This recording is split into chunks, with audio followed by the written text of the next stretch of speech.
Hola, mi nombre es Catherine Stowas, soy kinesióloga, docente de la Universidad Finisterra y hoy día les voy a hablar sobre las técnicas de terapia manual ortopédica. Según la International Federation of Orthopedic Manipulative Physical Therapies, miembro de la WCPT, la terapia manual ortopédica es un área especializada de la terapia física en el manejo de las condiciones artroneuromusculoesqueléticas basadas en el razonamiento clínico, usando abordajes de tratamiento altamente específicos, incluyendo técnicas manuales y ejercicios terapéuticos. Además, es importante recalcar que se basa en evidencia clínica y científica, así como en el marco biopsicosocial del paciente. Los efectos de las técnicas de terapia manual se pueden resumir en tres grandes tipos. Efectos biomecánicos, que están asociados a las propiedades viscoelásticas de los tejidos, por ejemplo, aumentando la extensibilidad de la cápsula articular y liberación de adherencias de los tejidos. Por otro lado, vamos a encontrar efectos neurofisiológicos, los que se dan a nivel periférico. En este caso, actúan disminuyendo los niveles sanguíneos de mediadores de la inflamación y sustancia P. Tenemos efectos a nivel espinal, generando hipoalgesia, inhibición muscular reflexógena y supraespinales, disminución de áreas corticales que integran estímulos sensitivos, activación de la sustancia gris periacueductal y bulbo rostral ventral, los que son parte del mecanismo de control descendente del dolor. Por último, además, vamos a encontrar efectos psicoemocionales. Estos están relacionados con las expectativas de cada uno de los pacientes frente a las técnicas y cambios en la memoria del dolor. Aunque no está completamente claro cómo se producen los efectos de estas técnicas, actualmente la evidencia se inclina hacia la teoría de que un estímulo mecánico, como en este caso es la movilización articular, genera una serie de efectos fisiológicos, los cuales, influidos por el contexto del paciente, que tienen que ver con las expectativas, el miedo, el dolor, entre otras, van a producir el efecto esperado de disminución del dolor o aumento del rango de movimiento. Un tipo de técnica de la terapia manual es la movilización articular, que es lo que vamos a ver hoy en día. En este concepto vamos a ver el desarrollado por Kaltenborn y Evans. Para que entendamos bien estas técnicas, es necesario primero definir algunos conceptos para que se pueda comprender mejor lo que viene a continuación. En primer lugar, hay que definir qué es movilización articular y diferenciarlo de la manipulación articular. Las técnicas de movilización articular consisten en movimientos especializados de las superficies articulares realizados por un terapeuta. Estos se hacen en forma lenta y el objetivo de ellos es el de aumentar el rango de movimiento, de disminuir el dolor y también el espasmo muscular. Por otro lado, la manipulación articular consiste en técnicas de movilización de las superficies articulares, pero de alta velocidad. Algunos autores consideran que movilización y manipulación son sinónimos y solo hacen la diferencia entre técnicas lentas o de alta velocidad, también llamadas thrust. Lo que vamos a ver ahora son básicamente las técnicas lentas o de baja velocidad. Y dentro de estas vamos a ver el concepto de Kaltenborn. Este se basa en el hecho que la disfunción articular, ya sea tanto de dolor al movimiento o restricción del movimiento, se pueden deber a una alteración en la artrokinemática de la articulación.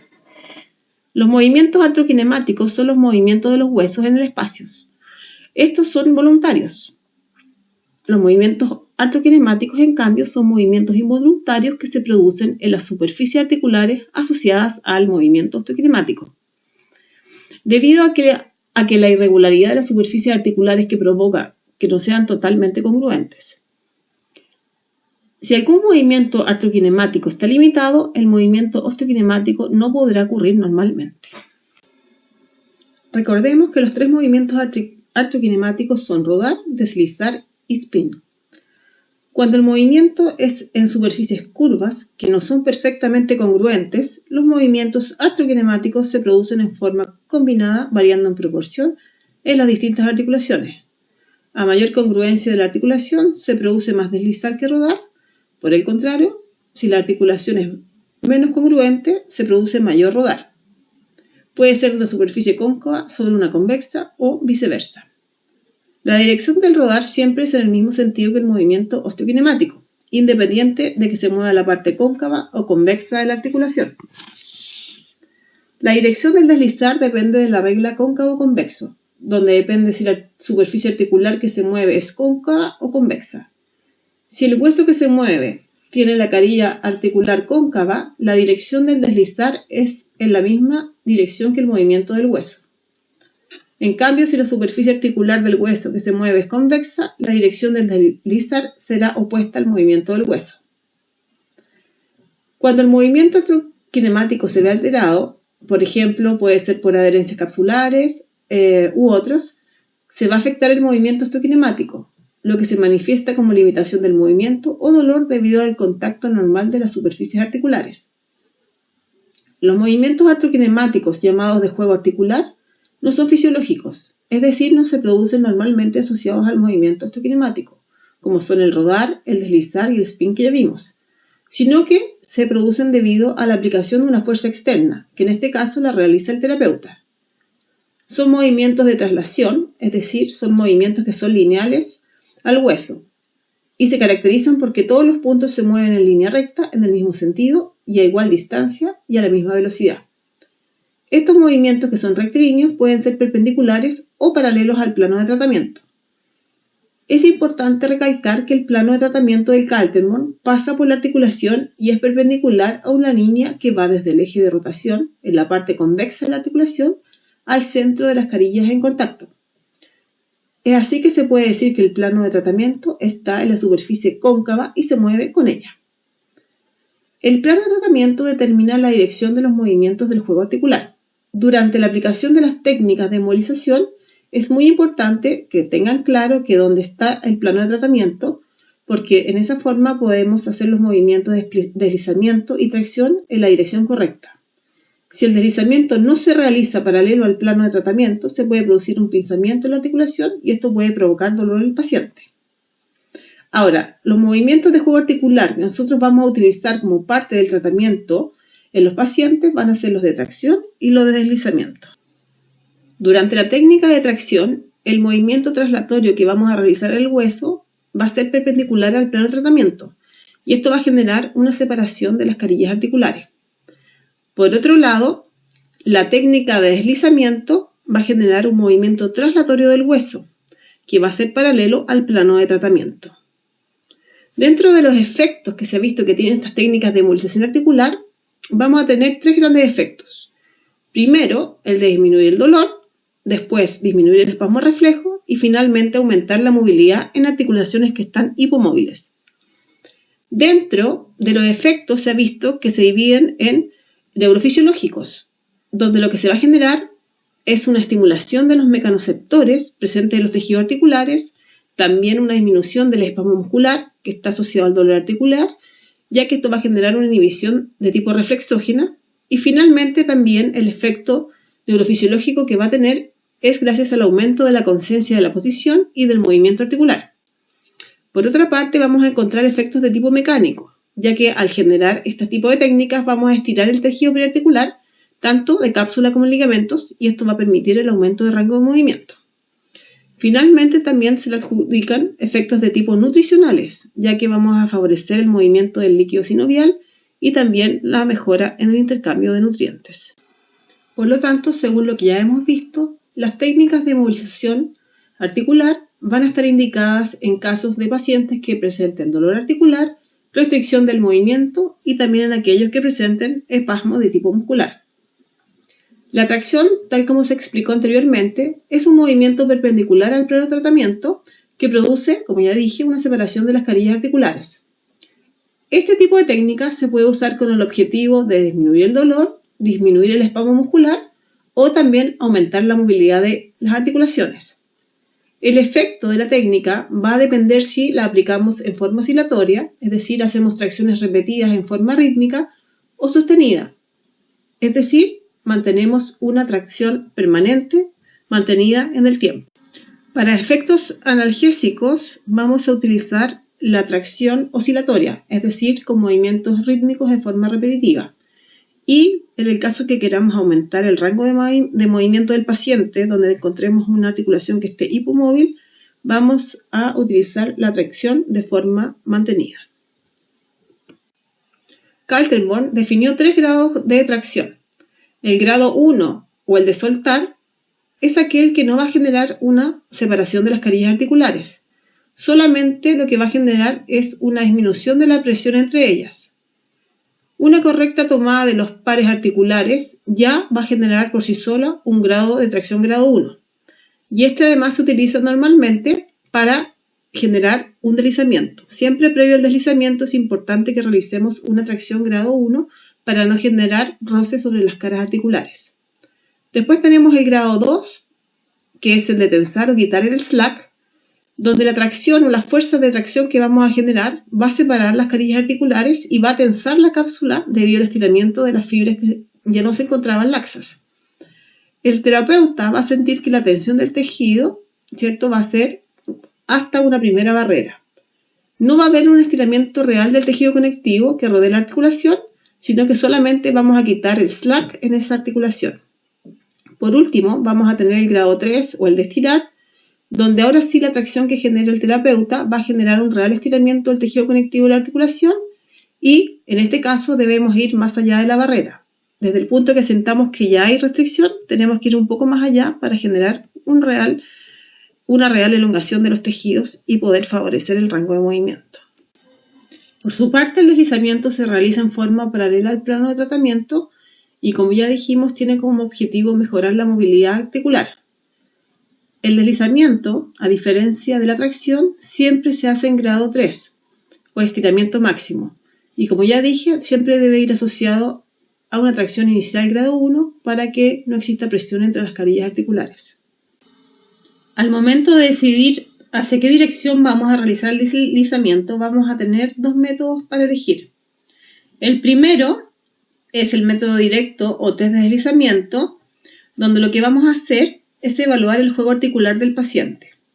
Para esto vamos a realizar un deslizamiento en todas las direcciones posibles de cada articulación que voy a evaluar y así voy a poder determinar cuál es la dirección del movimiento donde la cápsula me está restringiendo el movimiento. Para poder determinar esto, es importante que compare con la articulación contralateral.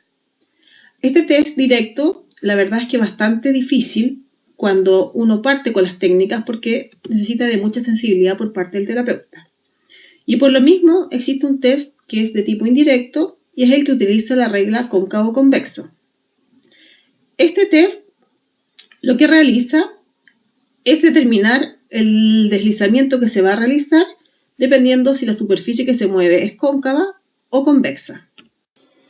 Es así que cuando la superficie móvil es cóncava, la dirección en que voy a realizar el deslizamiento debe ser la misma que el movimiento osteokinemático que está limitado. Por ejemplo, si tengo una limitación en la restricción de la rodilla, en ese paciente voy a realizar un deslizamiento hacia anterior de la tibia, debido a que al movilizar la articulación cóncava voy a estar favoreciendo el movimiento osteokinemático que es en la misma dirección que el movimiento artrokinemático. Por otro lado, cuando la articulación móvil es convexa, la dirección del deslizamiento que voy a realizar debe ser opuesta al movimiento osteokinemático que está limitado.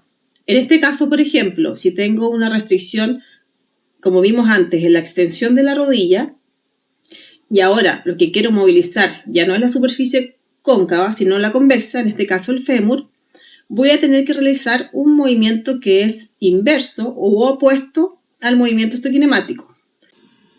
Y es así que en este caso lo que voy a realizar es un deslizamiento posterior del fémur para favorecer la extensión de la rodilla. En cuanto a la dosificación de estas técnicas, lo recomendado es una duración de 7 segundos a 1 minuto. Esto va a depender claramente de la respuesta que tenga el paciente frente a la técnica y también de la capacidad que tenga el terapeuta de realizarla. Claramente una articulación pequeña es bastante más simple de movilizar que una articulación grande como la rodilla o la cadera y obviamente que eso va a generar mayor carga en el terapeuta y va a disminuir la cantidad de repeticiones que puede hacer o la cantidad de tiempo en que las mantiene. En cuanto a las repeticiones, lo recomendado es realizar entre 3 a 10 repeticiones de cada técnica. Estas movilizaciones se pueden realizar en posición de reposo o de loose pack o en la posición que está limitada al rango de movimiento. Esto va a depender del grado de dolor que presente el paciente. En general, cuando el paciente está agudo y presenta mucho dolor, vamos a trabajar en posición de reposo. Pero si el paciente está con menos dolor y ya mi objetivo es mejorar el rango, en algún rango de movimiento especial, voy a trabajar en la posición en que el rango está limitado y en esa posición voy a hacer la técnica de deslizamiento. Finalmente, como resumen de la indicación de estas técnicas, si mi objetivo es el de disminuir el dolor o el espasmo muscular, lo que voy a realizar es una tracción grado 2 en forma oscilatoria y la idea es repetirla por aproximadamente 1 minuto. Ahora, si mi objetivo es aumentar la movilidad, voy a tener dos alternativas. La primera es realizar nuevamente una tracción, pero ahora la tracción va a ser grado 3 y la voy a realizar en forma mantenida. La idea es realizar de 3 a 10 repeticiones de esta técnica y mantenerlas desde 7 segundos a 1 minuto, dependiendo de la tolerancia del paciente y la capacidad del terapeuta.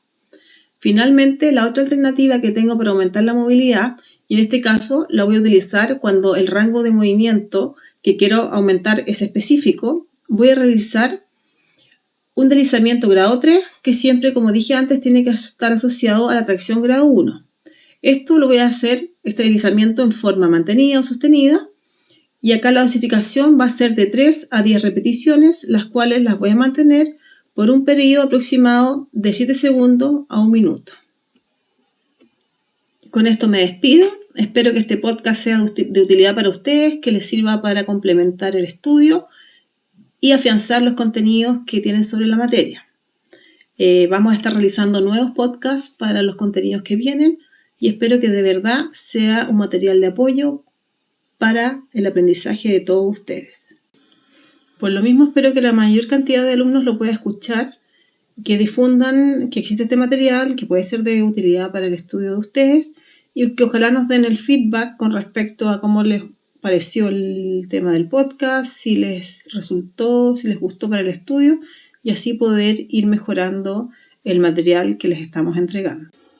Aprovechen este material de estudio que se puede escuchar durante los tiempos de traslado, en los tiempos libres, les puede servir como material de apoyo para el estudio y complementarlo con las clases, obviamente, con los PowerPoint que le hemos entregado y también con los pasos prácticos que hemos realizado en clases.